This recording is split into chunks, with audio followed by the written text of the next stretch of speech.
Taong 1997, isang mainit na gabi sa Tondo, Maynila.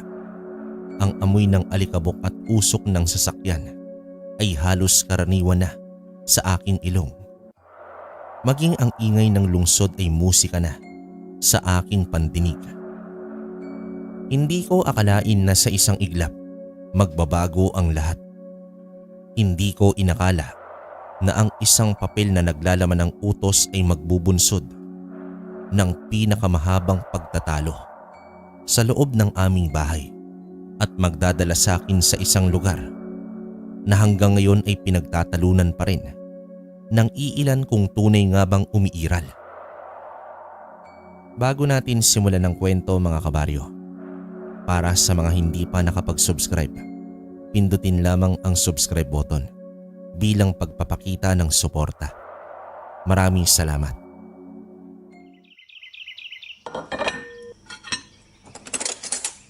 Anak, kain ka pa. Namamayat ka na yata simula na maging pulis ka. Hindi ka na nga masyadong nakakauwi dito sa bahay. Nako ma, OA ka naman. Ang dami ko pang ang trabaho eh. Sige, kakain lang ako ng marami para may lakas. Hindi ka nga napapagod, Gerson. Alam mo naman ang trabaho mo. Buhay mo ang puhunan. Pa, sanay na ako. Tsaka ang galing ko kaya. Walang makakatalo sa Pulis Tondo. Ay, sus, yabang. Oh, inumin mo tong gatas. Bagay sa'yo yan. Salamat po ma. Siya nga po pala. May sasabihin sana ako sa inyong importante. Ano yan, anak? Ikakasal ka na ba? Hindi pa. Malayo pa yan. Pero may bago akong assignment. Bago? Saan? Sa mas malapit pa sa bahay? Para naman makadalaw ka na dito lagi. Hindi po ma. Sa Negros Oriental po.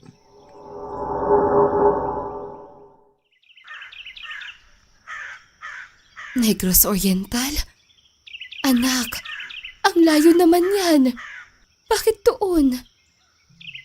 Negros Oriental. Gerson, sigurado ka ba dyan? Opo pa, order po yan ng nakatataas. Standard procedure lamang po ito. Rotation ng mga pulis. Rotation? Bakit ikaw pa? Wala na bang iba? Hindi ba pwedeng tumanggi ka? Sabihin mo masakit ang tiyan mo. Sabihin mo masakit ang ulo mo. Ma, pulis po ako. Hindi po ako pwedeng tumanggi sa utos. Tsaka okay lang yan. Maganda rin siguro magkaroon ng bagong karanasan. Bagong karanasan? Gerson, hindi ito basta-bastang bagong karanasan. Alam mo ba ang mga kwento sa Negros Oriental? Pa, ma, alam kong iniisip nyo.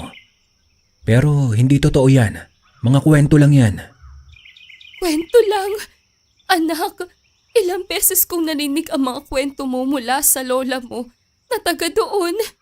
May mga aswang daw doon, anak. Totoo yan. Kinikilabutan ako pag naiisip ko lang. Ma, please. Nasa 21st century na po tayo. Hindi na po uso ang mga ganyang pamahiin. Police officer po ako. Hindi po ako naniniwala sa mga aswang. Kriminal lang po ang kalaban ko, hindi po mga halimaw. Pamahiin? Gerson, hindi lahat ng hindi mo nakikita ay hindi totoo. Maraming kwento ang matatanda na galing pa sa kanila. Maraming nawawala doon, Gerson. Maraming pinaghihinala ang pinatay ng mga aswang. Pa, naniniwala po ako sa investigasyon. Kapag may namatay may dahilan. Posible po bang krimen lang yan? Na tinatakpan ng kwento ng aswang. Marami na po tayong nakita dito sa Tondo na ganyan. Kapag hindi may paliwanag, aswang agad. Pero anak, bakit ikaw pa ang idedestino doon? Bakit hindi na lang sa ibang lugar? Ayaw ko, Gerson.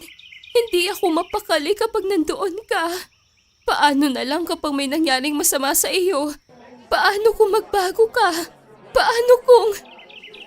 Ma, wala pong mangyayaring masama sa akin. Pulis po ako, ma. May baril ako. May training ako. Aalagaan ko ang sarili ko. Aalagaan ng sarili?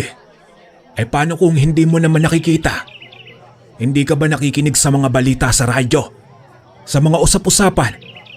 Totoo ang mga aswang, Gerson. Bakit mo pinipilit na hindi totoo? Pa, trabaho ko po ito. Hindi ko pwedeng questionin ng utos. Kung ayaw ko pong magpunta doon, eh di hindi po ako pulis. Hindi po ako pwedeng pumili kung saan ako idedestino. Ang importante, magsilbi po ako ng tapat.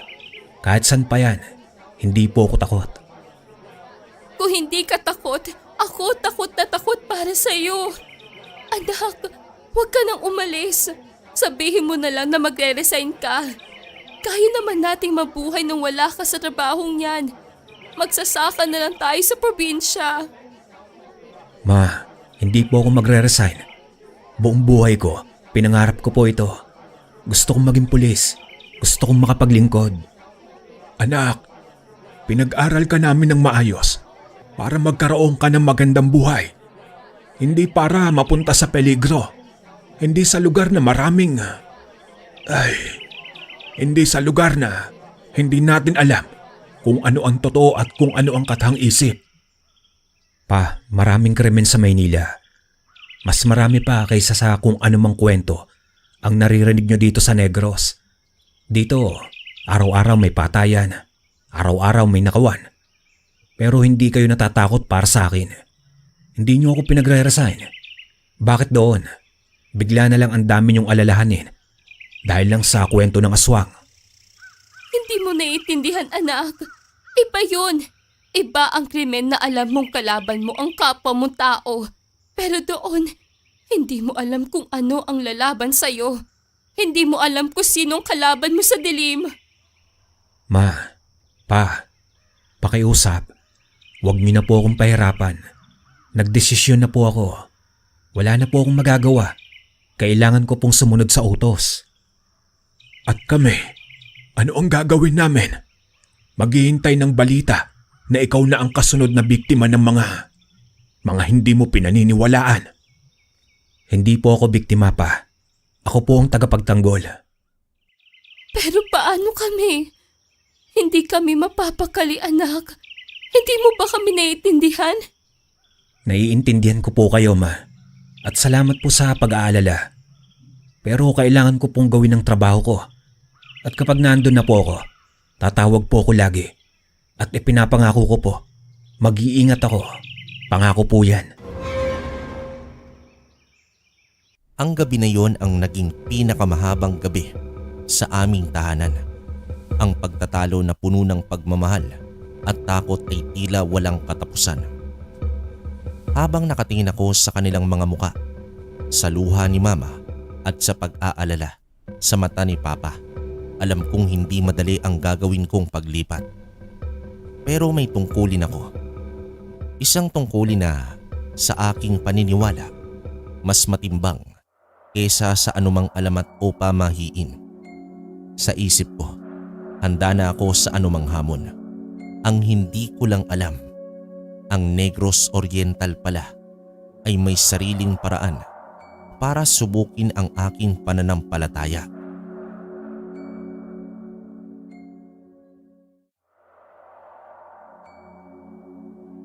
Ilang araw pagkatapos ng mainit na pagtatalo, dumating naman ang araw ng aking pag-alis.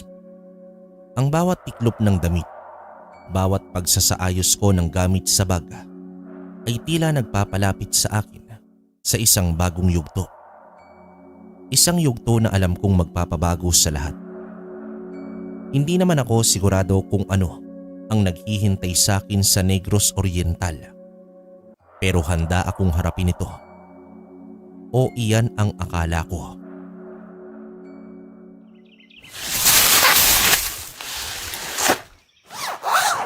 Konti na lang. Isang malaking pagbabago. Sana maging maayos ang lahat. Anak, Ma, hindi ka pa natutulog. Ang aga pa ng biyahe ko. Hindi ako makatulog. Pinaghanda kita ng kape. Salamat po, Ma. Bakit, Ma? May gusto ka pa bang sabihin? Marami, anak. Napakarami. Hindi ko lang alam kung saan ako magsisimula. Ma, alam ko nag-aalala ka. Pero sinabi ko na po, mag-iingat ako. Ang hirap, anak. Hirap na hirap ako. Ikaw lang ang lalaki kong anak. Simula nang ipinanganak ka, pinangarap na namin ng papa mo ang magandang kinabukasan mo. Tapos ngayon, doon ka pa madedestino. Ma, trabaho ko po ito. Hindi ko pwedeng takbuhan. Alam ko, anak. Alam ko. Kaya nga lalo akong nalulungkot kasi alam kong hindi ka pwedeng tumanggi. Pero sana hindi na lang ikaw. Sana hindi ka na lang nagpulis. Gerson, tandaan mo ang mga habilin ko, ha? Opo, Ma. Huwag kang lalabas ng bahay kapag hating gabi na. Lalo na kung mag-isa ka lang. At kapag may narinig kang parang tik-tik o wakwak sa bubong mo, huwag na huwag kang sisilip. At huwag na huwag kang lalabas. Ma, yan na naman po tayo sa mga aswang na yan. Hindi, Gerson. Hindi ito basta-basta. Kinuwento to sa akin ng lola mo. Ang lola mo na taga Negros din. Totoo yan. May mga araw na lumilipad ang katawan, tapos ang naiiwan lang ay ang ibabang bahagi ng katawan na parang balat lang. Sabi nila, yan daw ang mga aswang na naghahanap ng biktima. Ma, pulis po ako. May baril po ako. Hindi mo maintindihan. Iba ang kalaban kapag hindi mo nakikita. Iba ang kalaban na hindi mo alam kung anong itsura. Paano mo babarilin kung hindi mo naman nakikita? Gerson, pakinggan mo ko. Ang mga aswang, kapag may amoy na masangsang, parang amoy na patay na daga. Ibig sabihin, malapit sila. Pero kapag nawala ang amoy, ibig sabihin, nasa itaas na sila. Nakalipad na. Tapos, pag narinig mo na malayo na ang tiktik, ibig sabihin, malapit na sila sa'yo. Baliktad ang lahat doon, anak. Ay, Ma, alam kong nag-aalala ka. Pero, hindi ko pa rin maintindihan kung bakit ganun na lang po ang ikinatatakot nyo. Dito sa Tondo, mas maraming nakakatakot na tao. Anak, ibang klase ang takot kapag ang kinakatakutan mo ay hindi pangkaraniwan. Hindi sila tao, Gerson. Hayop sila na may anyong tao. Sila ang naghahanap ng buntis na mga bata. Gerson, mag-ingat ka. Laging magdasal at... Ano po ito, Ma? Ito, kwintas. Kwintas ng San Benito. Sabi ng lola mo, mabisang pangotrayan sa mga masasamang elemento, sa mga aswang. Hindi ito basta-bastang kwintas, Gerson. Ito ay pinabasbasan sa simbahan at ang bawat medalya dito ay may proteksyon. Suotin mo lagi. Huwag mong tatanggalin. Ma, hindi ko naman po... Gerson, please. Para sa akin. Hindi ako mapapakali kapag hindi mo yan suot. Kapag hindi ka naniniwala, suotin mo na lang para sa akin. Pangontra yan lahat sa masasamang espiritu, sa mga lumilipad, sa mga nagtatago sa dilim.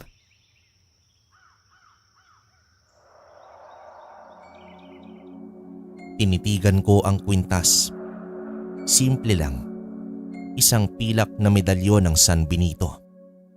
May konting disenyo sa gilid nito. Hindi ko naman maintindihan ang takot ni Mama.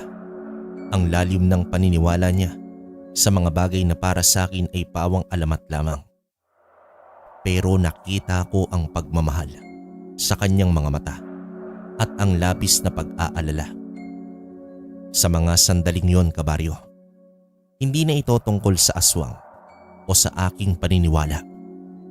Ito ay tungkol sa pagpapagaan ng loob ng aking ina. Sige po ma, isusot ko po. Salamat. Salamat anak. Sana ay maging ligtas ka palagi. Laging tumawag. Kahit anong oras, kung may maramdaman kang kakaiba, kung may makita kang kakaiba, tawagan mo agad kami. Umuwi ka agad. Hindi kami magagalit. Opo ma, pangako. Aalagaan ko pong mabuti ang sarili ko. At kumain ka ng gulay ha? Huwag puro karne. Kailangan malakas ka. Tsaka, sana anak, kung may makita ka man doon, huwag kang magpapakita ng takot. Sabi nila, mas lalong lumalakas ang aswang kapag nakikita nilang natatakot ka. Opo ma, wala pong takot ang anak nyo. Mahirap tanggapin na malayo ka sa amin anak. Pero alam ko, magaling kang pulis. Alam kong gagampanan mo ang tungkulin mo. Basta, lagi kang magdasal at laging suot ang kwintas na yan.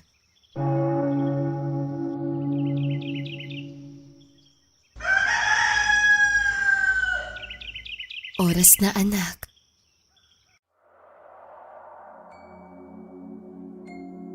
Unti-unti kong isinara ang aking bag. Ang bigat ng bag ay hindi kasing bigat ng nararamdaman ko sa aking puso. Ang bawat hakbang palabas ng kwarto, ang pagdaan sa sala na tila lumiliit, ay nagpapadama sa akin ng tunay na pag-alis. Nakita ko naman si Papa sa labas. Nakatayo ito sa harap ng jeep na naghihintay. Ang kanyang mukha ay puno ng pag-aalala. Ngunit may pagtanggap na rin sa aking pasya. Gerson anak, mag-iingat ka. Opo pa, kayo rin po. Aalagaan niyo po si mama. Anak, mahal na mahal ka namin. Mag-iingat ka ha? Mahal na mahal ko rin po kayo. Ma, pa.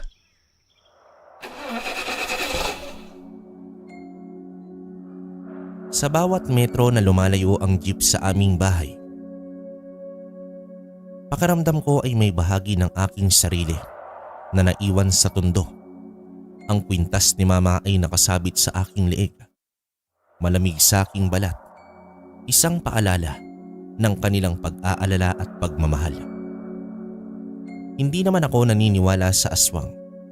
Pero sa loob ng jeep, habang papalayo sa pamilyar na ingay at amoy ng Maynila, may kakaibang pakiramdam na nagsimulang gumapang sa aking dibdib.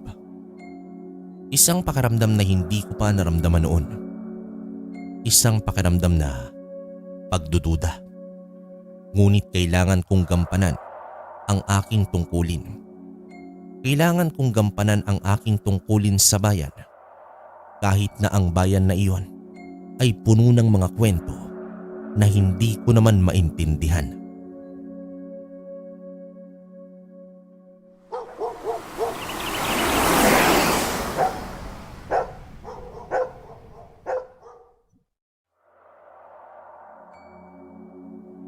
Ang biyahe ko noon, kabaryo, ay mahaba at talagang nakakapagod. Ngunit nang makarating naman ako sa Negros Oriental, sinalubong ako ng isang umagang payapa at sariwa. Ang simoy ng hangin ay malinis. Walang bahid ng usok ng mga sasakyan. Ang mga puno ay luntian at tila mas matingkad ang kulay nito sa sikat ng araw. Isang maliit na kwartong paupahan ang naging pansamantala kong tirahan. Simple, malinis at malayo sa ingay ng tondo.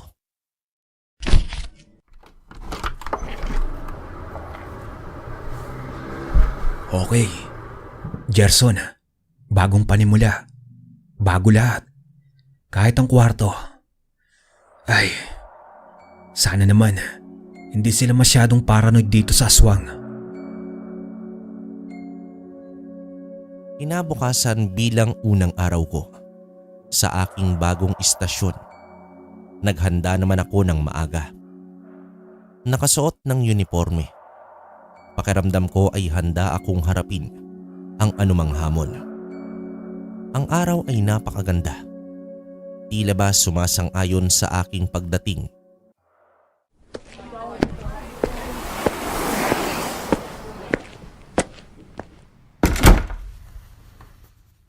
Magandang umaga po.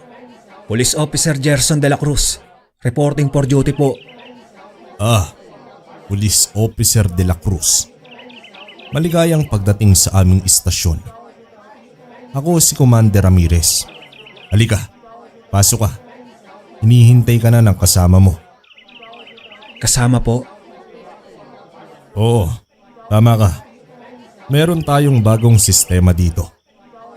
Ipaparis kita sa isang veteranong pulis para naman mas mabilis kang makapag-adjust sa lugar na to. Si Police Officer Esperanza Reyes. Esperanza, halika rito.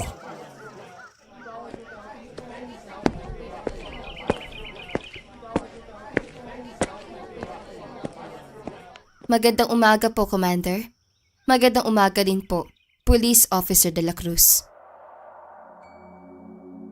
Lumingon naman ako, kabaryo, at doon ko siya nakita.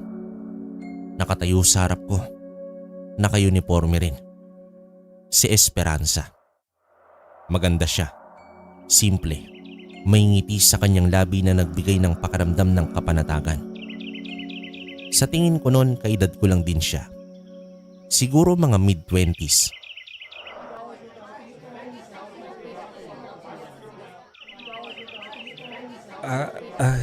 Magandang umaga rin po. Gerson po. Esperanza po. Maligayang pagdating sa Negros Oriental. Sige na, Esperanza. Ipakilala mo si Gerson sa mga tao dito. At ipasyal mo na rin sa paligid. O paano, Gerson? Ipapairam ko muna sa iyo si Esperanza. Siya ang magiging guide mo sa mga susunod na araw. Maraming salamat po, Commander. Tara, Gerson.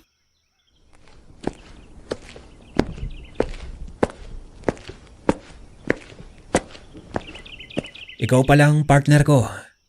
Akala ko matandang pulis ang ipaparis sa akin. Well, sige. Sabihin na lang natin na may sapat na karanasan na ako dito. Matagal na rin ako sa serbisyo. Mga 5 taon na yata. 5? Wow! Ako, 2 taon pa lang. Sa Tondo pa. Iba pala rito, mas tahimik. Oo, mas tahimik talaga. Pero hindi ibig sabihin walang krimen. Iba lang ang klase. Sa Tondo, siguro karaniwan ang hold up, nakawan, patayan dahil sa droga. Dito, mas sa mga lupa. Mga away sa lupa. Mga personal na galit. Pero minsan, may mga kaso na mahirap ipaliwanag. Narinig ko ang bahid ng pag-aalangan sa kanyang boses nang sinabi niya ang mahirap ipaliwanag. Ngunit hindi ko na pinansin yon, kabaryo.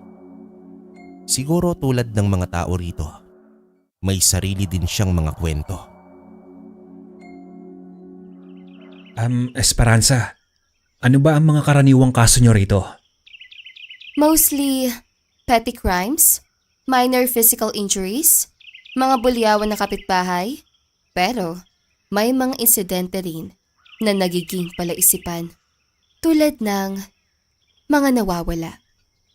Nawawala? Missing person? Oo, mga nawawala na parang bula. Walang bakas, walang trace. Hindi sila natagpuan. Nako, doon sa Maynila, madami ding nawawala.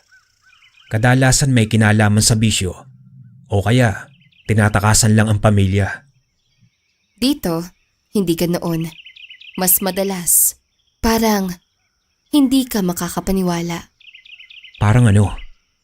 Parang may kumukuha sa kanila. Sa puntong iyon, Alam kong ang tinutukoy niya ay ang mga kwento ng aswang, pero hindi ko pinahalatang kinabahan ako. Pulis ako at isang profesional. Saan naman sila dadalhin? Saan sila dinadala ng mga kumukuha sa kanila? Ay, Gerson, matagal ka na ba sa Maynila? Hindi ka ba naniniwala sa mga kwento dito sa probinsya? Naniniwala ako sa ebidensya, Esperanza. Sa nakikita ng mga mata ko, sa naririnig ng tenga ko. Ang mga kwento lang yan.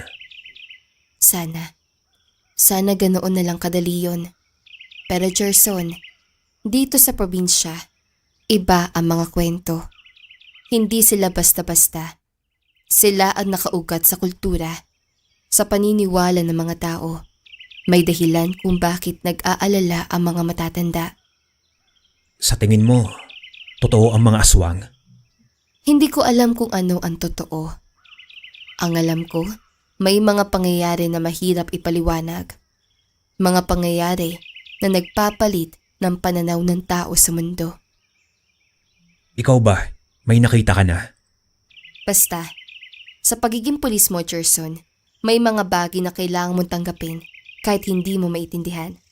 May mga bagay na kailangan mong bigyan ng respeto, lalo na sa lugar na ito. Sa kanyang tingin, may nakita naman akong hindi ko maintindihan. Hindi ito simpleng takot. Parang mas malalim pa. Parang may pinagdadaanan sa Esperanza na hindi ko pa alam. Pero sa oras na yun, ang tanging layunin ko ay gampanan ng aking tungkulin. Okay, naiintindihan ko. Salamat sa paalala, Esperanza. So, saan tayo pupunta ngayon? Ipapasyal kita sa sentro ng bayan. Ipapakilala kita sa mga local officials, sa kapitan ng barangay. Kailangan mo maging pamilyar sa lahat.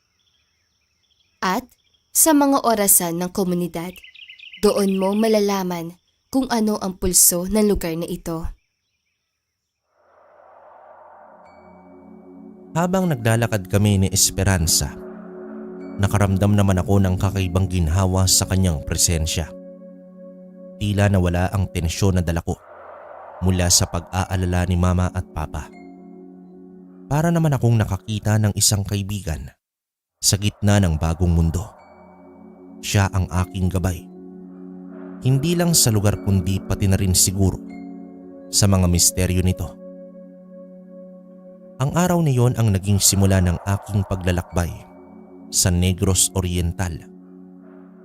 Isang paglalakbay na magpapabago sa aking pananaw at magbibigay sa akin ng mga karanasan na hindi ko akalain na posible palang mangyari. Ang kwintas ni Mama nakasabit sa aking leeg ay tila bumubulong ng babala, habang ang aking isip ay pilit na nananatiling praktikal at hindi naniniwala.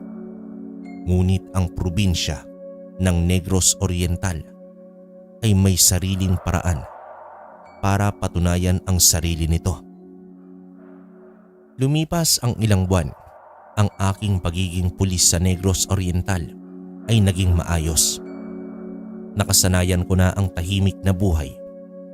Ang mga kasong hinaharap namin ay karaniwan lamang. Yung tipong mga petty crimes at alitan ng magkakapit-bahay. Ang banta ng mga aswang na laging binabanggit ni Mama at Papa ay tila isang malabong alaala. Isang kwento lamang na hindi kailanman nagkatotoo sa aking paningin.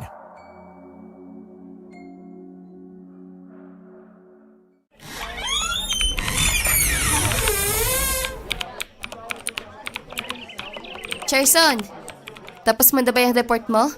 Tara, mag-lunch na tayo. May masarap daw na batchoy sa kanto. Ayos. Kanina pa kumakalaman sikmura ako eh. Oo, tapos na to. Parang wala namang masyadong bagong balita ano. Puro reklamo lang ng nawawalang manok. Ganyan talaga dito. Mas tahimik, mas payapa. Hindi tulad sa Maynila, di ba? Oo nga, nakakapanibago. Pero mas maganda rito.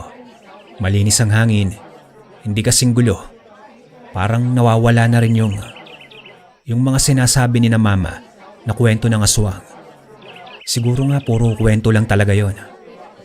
Sana nga, Gerson. Sana nga. Ang ngiti ni Esperanza ay may bahid ng kalungkutan o marahil isang pagdududa. Ngunit hindi ko na pinansin pa. Sa mga panahong yon, kabaryo, ay kampante naman ako. Kampante na ang lahat ng kwento ay pawang katang-isip lamang ng imahinasyon. Isang gabi, nakaidlip naman ako ng mahimbing matapos ang isang buong araw ng pagpapatrolya.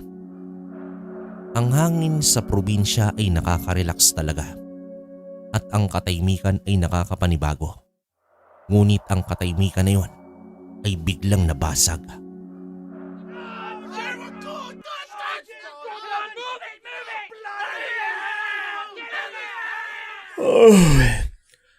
Ha? Ano yun?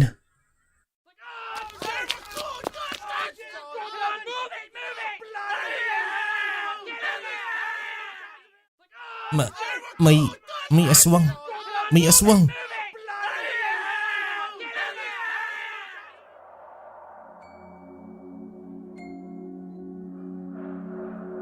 Ang salitang yon ang nagpaiting sa bawat hibla ng aking kalamnan. Aswang. Agad naman akong napabalikwas sa kama. Ang antok ay biglang nawala. Napalitan ito ng tila isang adrenaline. Mabilis kong kinuha ang baril mula naman sa isang side table. Ang kwintas ni mama, ang San Benito, ay nakasabit pa rin sa aking leeg. Tila malamig ito sa aking balat.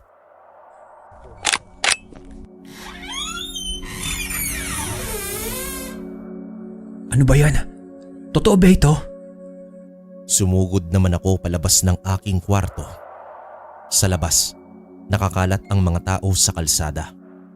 Ang lahat ay may takot sa kanilang mga muka.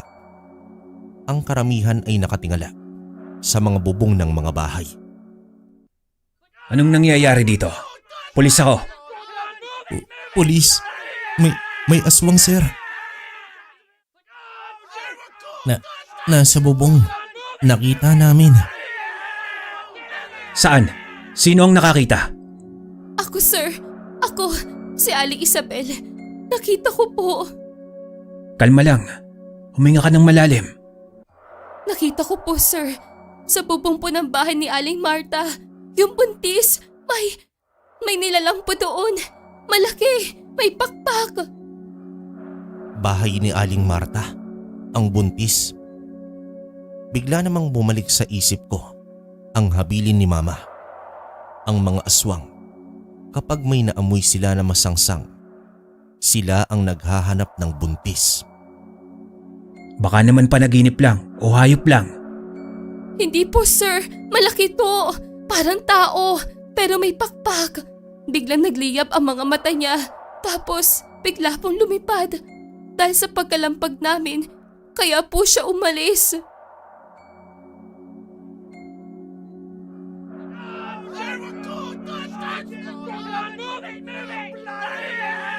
Tinugo si Marta. Kailangan siya isugod sa ospital. Agad naman akong tumakbo patungo sa bahay ni Aling Marta. Nagkumpulan doon ang mga tao. Nagmamadaling binuhat ang buntis. Ang puti niyang damit ay may mantsa ng dugo.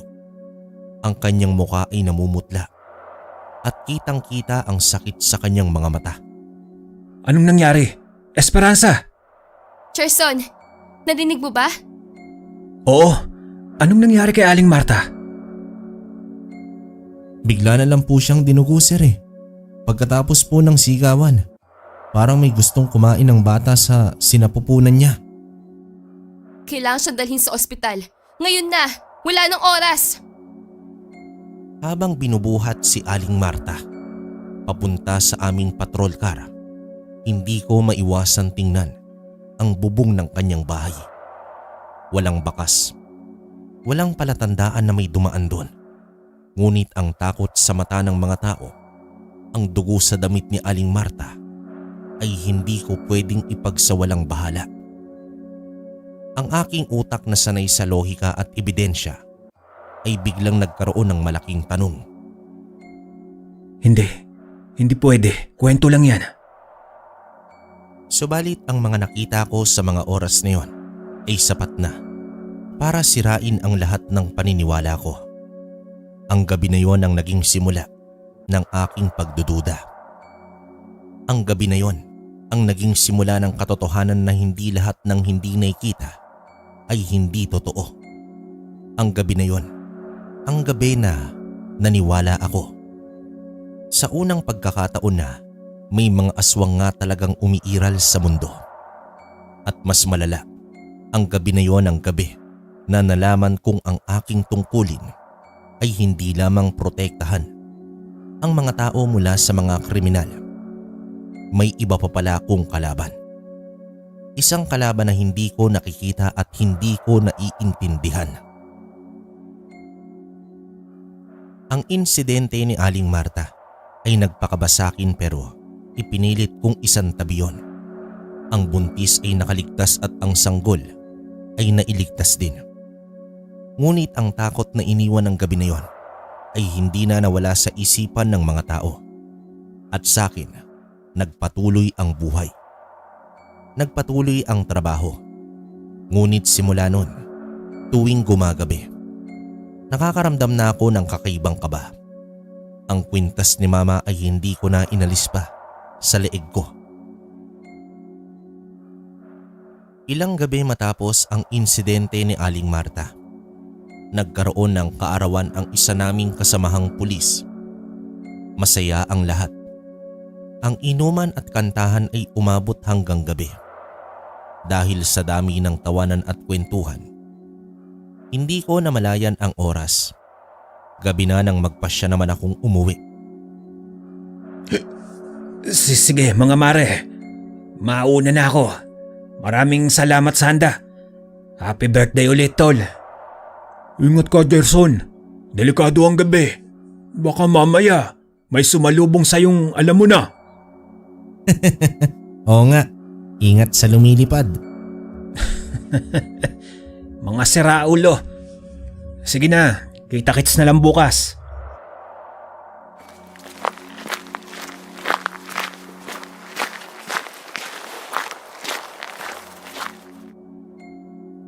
Habang naglalakad ako pauwi, ang mga biro ng aking mga kasama ay umalingaw-ngaw sa aking isip. Pinilit kong ipagsawalang bahala ang kaba. Naglakad naman ako sa dilim. Tanging flashlight lang ang nagbibigay liwanag sa aking daraanan. Ang katahimikan ng gabi ay nakakabingi at ang bawat kaluskos ng dahon ay tila nagpapatalon sa aking puso.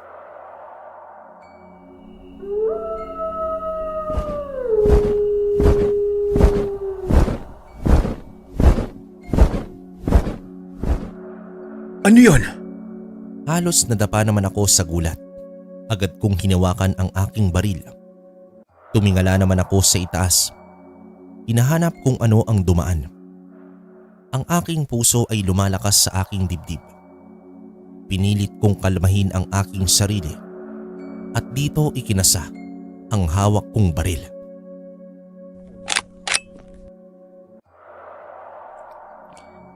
Sino yan?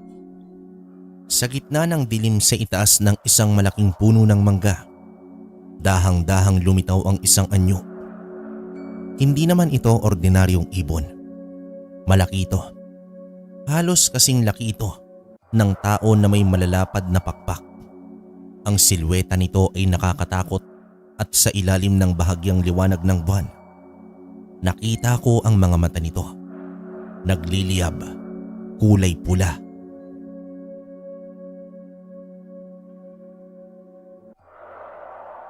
Diyos ko! Nanigas naman ako sa kinatatayuan ko. Ang baril sa kamay ko ay tila walang silbi. Ang lahat ng rason, ang lahat ng pagdududa ay biglang nawala. Nasa harap ko ang katotohanan na hindi ko kailanman pinaniniwalaan.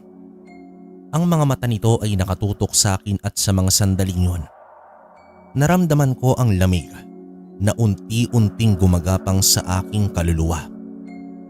Ito ang aswang. Hindi ako makagalaw ng oras na yon. Hindi ako makahinga. Parang nilalamon ako ng takot. Ang lahat ng training ko, lahat ng tapang ko ay biglang naglaho. Isang putok at isa pa. Agad kong nilingon kung saan ang galing ang putok na yon. Nakita ko naman si Esperanza. Nakatayo ito sa likod ko. May baril sa kamay at nakatutok sa aswang. Ang kanyang muka ay seryoso. Walang bahid ng takot. Tila sanay na sa ganitong uri ng sitwasyon. Gerson! Huwag kang manigas dyan! Barilin mo! Ngunit hindi ako makagalaw. Parang kandila akong itinarak sa lupa. Pinipilit kong itaas ang baril ko. Ngunit walang lakas ang aking mga braso. Ang aswang na tila nasaktan sa tama ni Esperanza ay nagpalipat-lipat ng puno. Mabilis na lumipad mula sa isang sanga, patungo naman sa isa pa. Lumaban ka, Gerson! Huwag kang magpapatalo sa takot mo! Si Esperanza ay patuloy na nagpapaputok. Walang habas, hindi alintana ang panganib. Ang bawat putok niya ay tila nagpapabalik sa akin sa realidad. Ngunit ang takot ay mas malakas. Ang kwintas ng San Benito sa liig ko ay tila nagbibigay ng konting init. Isang paalala sa pag-aalala ni Mama. Subalit hindi sapat. Ang nakita ko ay sapat para kalimutan ang lahat ng aking pinaniniwalaan.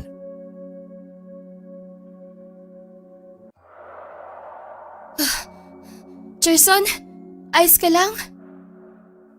Tiningnan ko si Esperanza. Ang kanyang baril ay nakatutok pa rin sa direksyon kung saan lumipad ang aswang. Ang kanyang hininga ay mabigat, ngunit ang kanyang mga mata ay nanatiling matatag. Ako naman, nanginginig ang buong katawan.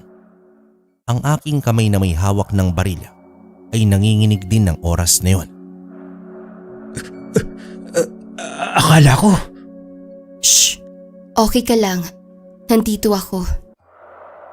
Sa gitna ng dilim at katahimikan, matapos ang nakakapanindig balahibong engkwentro, naramdaman ko ang lamig ng pawis na bumaba sa aking likod. Ang kwintas ni Mama ay mas maigpit na nakakapit sa aking leeg. Sa mga sandaling yon, alam kong hindi na ako ang dating Gerson na naniniwala lamang sa lohika at ebidensya. Ang gabi na yon ang nagpatunay sa akin na sa mundo ay may mga bagay na hindi natin naiintindihan at may mga kalaban na hindi natin nakikita. At sa pagkakataong iyon, alam kong si Esperanza ang naging tagapagligtas ko. Hindi lang sa aswang, kundi pati na rin sa takot na bumalot sa aking buong katawan.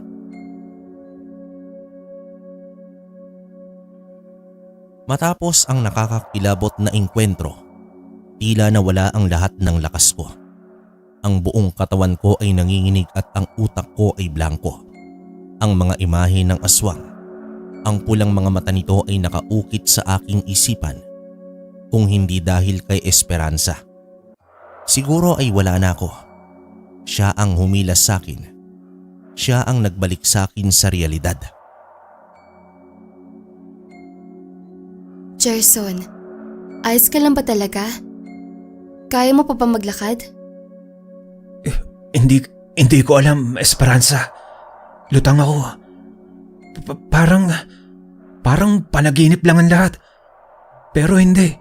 Hindi ito panaginip. Tara, samahan na kita sa bahay mo. Hindi ka pwede mag-isa ngayon. Ni hindi ko namalayan kung papaano kami nakarating sa aking kwartong inuupahan. Ang lahat ay malabo. Ang tanging malinaw sa akin ay ang pag-aalala sa mukha ni Esperanza at ang lamig ng kwintas ng San Benito sa aking leeg. Maupo ka muna. Magpapainit lang ako ng tubig. Kailangan mo ng kape para kumalma ka. Salamat, Esperanza. Hindi ko alam ang sasabihin ko. Naiintindihan ko, Gerson. Alam ko mahirap tanggapin ang mga nakita mo. Pero Gerson, dito sa probinsya, bahagi na ng buhay namin ang mga kwentong yan. Habang nagkakape kami sa maliit kong kwarto, ang katahimikan ay nabasag ng pag-amin ni Esperanza. Doon niya ikwento ang kanyang mga karanasan sa akin, kabaryo. Bata pa lang ako, naranasan ko na ang mga ganyan. Nakita ko na sila. Ang lolo ko, albularyo kasi siya, kaya pamilyar kami sa mga ganyang nilalang. May nakita ka na rin. Tulad ng nakita ko. Oo, marami na. Dito, ang mga aswang, iba-ibang klase. May humihiwalay ang katawan, may tikbalang, may kapre. Ang nakita mo kanina ay isang tiktik. Sila ang mahilig sa buntis at sa mga bata. Pero, paano? Paano mo sila nalalabanan? Bakit hindi ka natatakot? Natatakot din, Gerson. Tao lang ako, pero sanay na ako. Minsan, kapag nasanay ka sa isang bagay, nababawasan ng takot. Kailangan lang natin maging handa. Kailangan nating malaman kung paano sila lalabanan. May paraan ba para labanan sila? Parang sa pelikula. Bawang? Krus? Mayroon. Hindi nga lang tulad ng sa pelikula. Ang pinakamabisang pangontra, Gerson, ay ang pananampalataya. Ang pananampalataya sa Diyos. At ang pananampalataya sa sarili mo. Yung kwintas mo, malaking tulong yan. Proteksyon yan. Pero kailangan malakas din ang loob mo. Ang bawang at asin, ginagamit yan para malaman kung may aswang sa paligid. Pero hindi yan pwedeng pumatay. Ngayon lang ako nakaramdam ng ganitong takot. Buong buhay ko, sanay ako sa mga kriminal, sa mga taong may armas. Pero ito, iba. Kaya nga nandito ako, Gerson. Hindi ka mag-iisa. Magtutulungan tayo. Basta, huwag kang magpapakita ng takot. Mas lalo silang lumalakas kapag natatakot ka. Inabukasan at sa mga sumunod na araw, tila ba nagkasakit ako. Hindi naman mawala sa isip ko ang itsura ng aswang. Gabi-gabi, dinadalaw ako nito sa panaginip. Ang pulang mga mata, ang malalapad na pakpak, ang nakakatakot na presensya. Nawalan ako ng gana kumain. Humina ang aking katawan. Ni hindi ko na magawang mag-concentrate sa pagtatrabaho. Gerson, hindi ka na okay. Kailangan mong magpagamot. Hindi ko alam, Esperanza. Parang may pumipigil sa akin. Dahil yan sa nakita mo, kailangan mong ipatingin sa lolo ko. Siya lang ang makakatulong sa'yo. Si Lolo Ben. Siya ang albularyo sa baryo namin. Makakatulong siya sa'yo para mawala ang takot at ang pakiramdam na yan. Hindi na ako nagdalawang isip. Desperado na ako. Dinala ako ni Esperanza sa kanilang baryo. Malayo ito sa bayan. Isang maliit na kubo sa gitna ng mga puno. At doon ko nakita si Lolo Ben. Matanda na siya, may mahabang balbas, at ang kanyang mga mata ay puno ng karunungan. Halika, iyo. Alam kong may dinadala ka. Tiningnan niya ako at tila nabasa niya ang lahat ng laman ng aking isipan. Ikwento ko sa kanya ang lahat ng nangyari, ang inkwentro sa aswang at ang gabi-gabing bangungot. Ang takot, iyo, ay tulad ng isang buto. Kung didiligan mo ito ng pagdududa, lalaki at magiging puno. Ngunit kung didiligan mo ito ng pananampalataya, malalanta ito. Sinimulan niya ang ritual. Bumulong siya ng mga orasyon. Nagpahid ng langis sa aking noo at ipinasa ang usok ng insenso sa buong katawan ko. Ang kwintas ng San Benito ay bahagi ng kanyang ritual at sa bawat bulong, pakiramdam ko ay may bumababa sa aking buong katawan. Ang aswang, Gerson, ay kumukuha ng lakas sa takot. Kaya kapag natatakot ka, binibigyan mo sila ng kapangyarihan. Kailangan mong labanan ang takot sa loob mo. Ang kwintas na ito, ang pananampalataya mo, ang siyang magpoprotekta sa iyo. Habang ginagawa niya ang ritual, unti-unting gumaan ang aking pakaramdam. Ang bigat sa aking dibdib ay tila nawala. Ang mga imahe ng aswang sa aking isipan ay tila lumabo. Sa awa ng Diyos at sa tulong ni Lolo Ben at ni Esperanza, gumaan ang aking loob. Ngayon, anak, kailangan mong maniwala. Hindi lamang sa nakikita mo, kundi pati na rin sa hindi nakikita. Dahil ang hindi nakikita ay may kapangyarihan din. Ang araw na iyon sa baryo ni Lolo Ben ang naging turning point sa aking buhay. Hindi na ako ang dating Gerson na matigas ang ulo at walang pinaniniwalaan kundi ang ebidensya. Ang karanasan ko sa aswang at ang tulong ng matanda ay nagbukas ng aking isip sa mga bagay na lampas sa aking pag-unawa. Ngayon, alam kong may iba pang laban na naghihintay sa akin sa Negros Oriental. At alam kong hindi ako mag-iisa. Halos 2 buwan ang lumipas simula nang makilala ko si Lolo Ben. Sa mga buwang iyon, muling bumalik ang aking sigla. Ang mga bangungot ay nawala at ang takot na bumalot sa akin ay napalitan ng kakaibang tapang. Ang paniniwala ni Lolo Ben sa pananampalataya at ang presensya ni Esperanza ay nagpabalik sa aking kumpiyansa. Naging mas maingat ako. Oo, pero hindi na ako nababalot ng takot. Muli ay naging kampante na ako. Isang gabi, matapos ang isang mahabang araw sa estasyon, nagpasya naman akong magpahangin sa bakuran ng inuupahang gusali. Tahimik ang lahat. Ang buwan ay bilog at maliwanag. Nagbibigay ito ng sapat na liwanag sa buong kapaligiran. Huminga naman ako ng malalim. Nag-e-enjoy ako nun sa sariwang hangin at katahimikan ng paligid.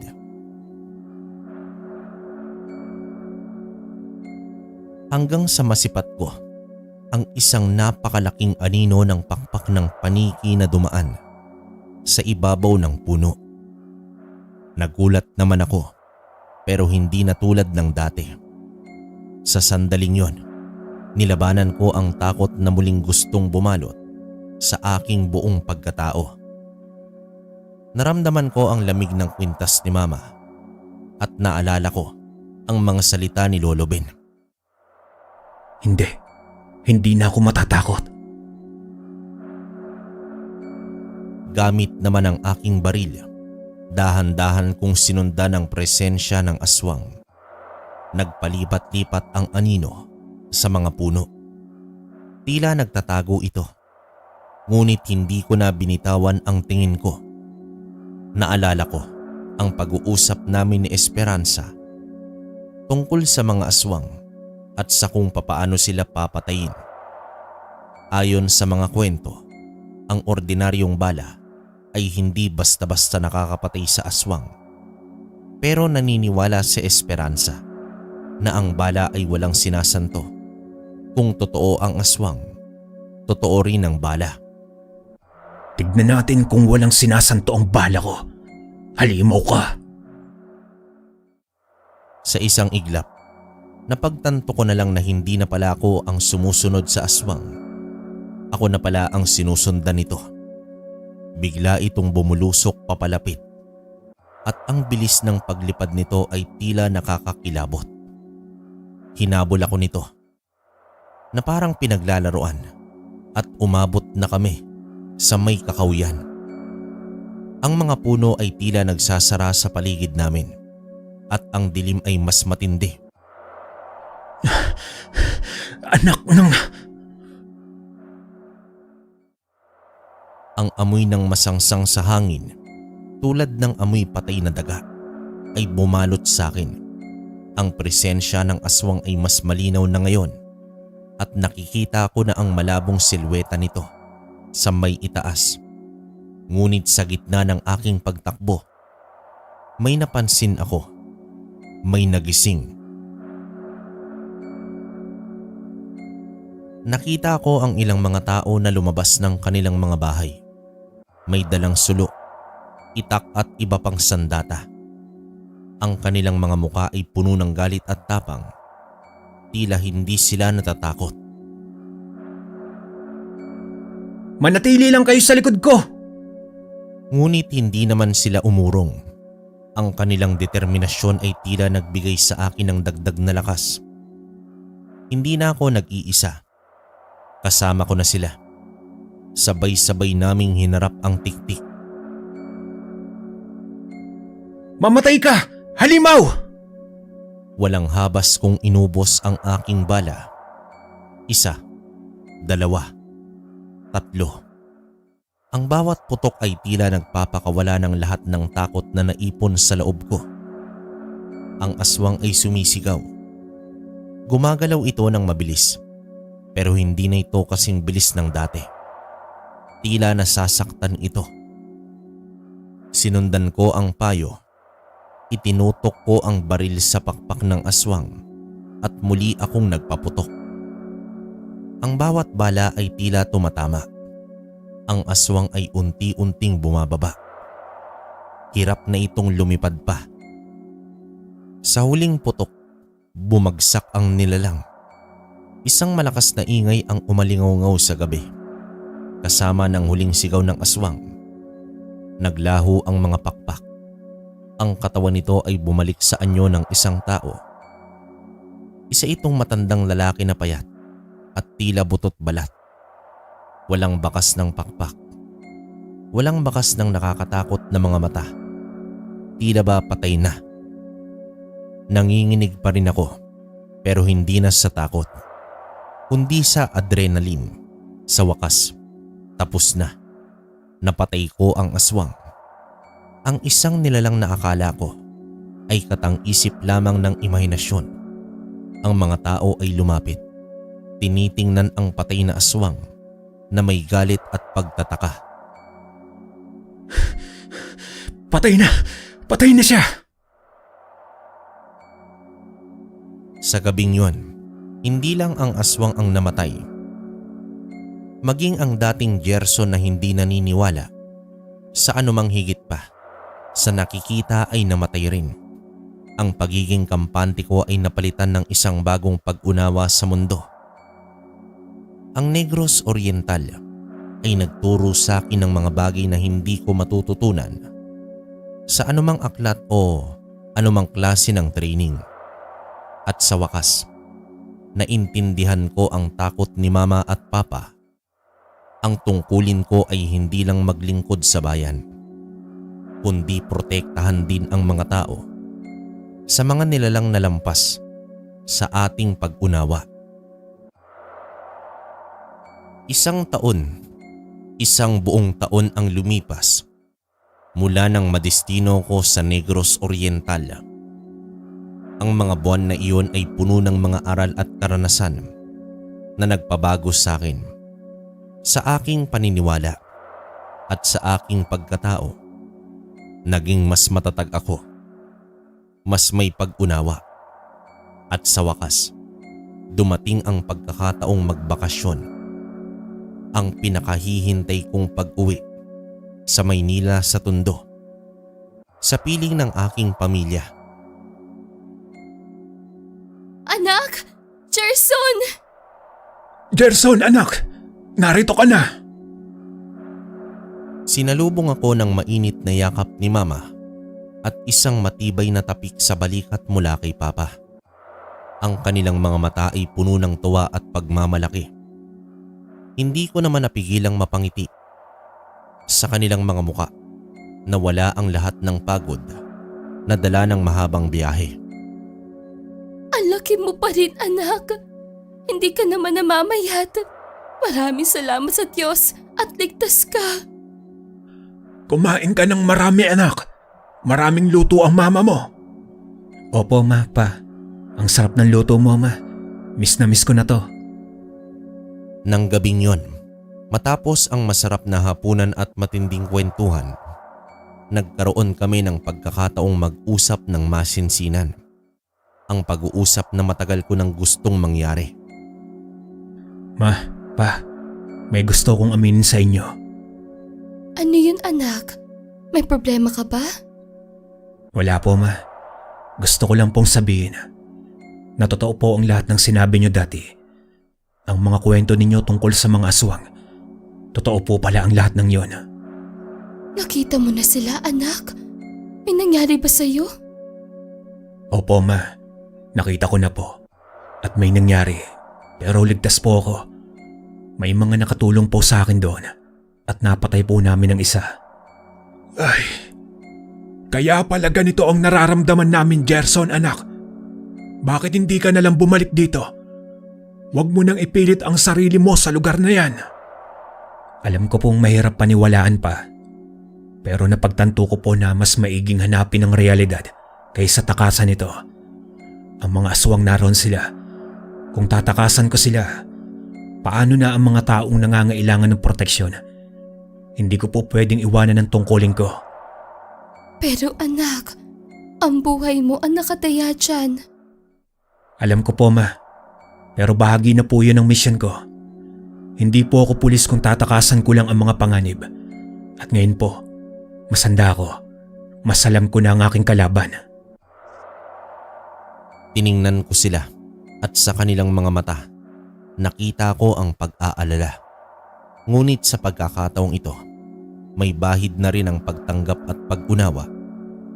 Hindi na sila galit, naiintindihan na nila. Mag-iingat ka, anak.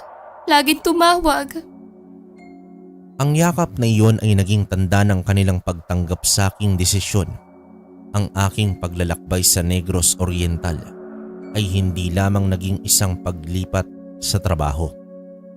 Ito ay naging isang paglalakbay ng pagtuklas sa sarili, ng pagtanggap sa hindi nakikita, at ng pagpapalalim ng aking pananampalataya. Ang misyon ko sa Negros ay magpapatuloy. At ngayon, handa na ako sa anumang hamon. Ang kwento ni Gerson ay nagtuturo sa atin na ang tapang ay hindi lamang kawalan ng takot, kundi ang pagharap dito. Ipinakita rin ito na mahalaga ang pananampalataya at pag-unawa sa mga bagay na lampas sa ating karaniwang kaalaman. Sa uli, ang pagtanggap sa katotohanan. Gaano man ito kahirap, ang susi sa pagharap sa mga hamon ng buhay.